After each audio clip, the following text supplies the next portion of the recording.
Hey folks, how about we play with the backup and restore capabilities of YugabyteDB Managed? Our sample application for today is a geo-distributed messenger that is running across multiple cloud regions.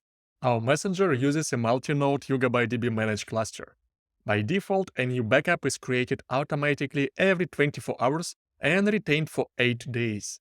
However, we can easily adjust the schedule, setting a day, time, and retention period that best suits our application.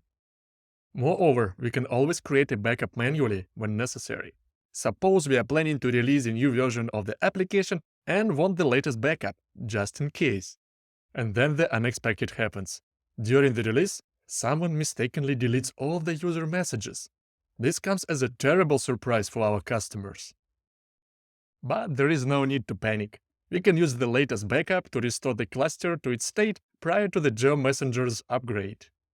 And just like that, once the cluster is restored, our customers can continue enjoying our messenger service.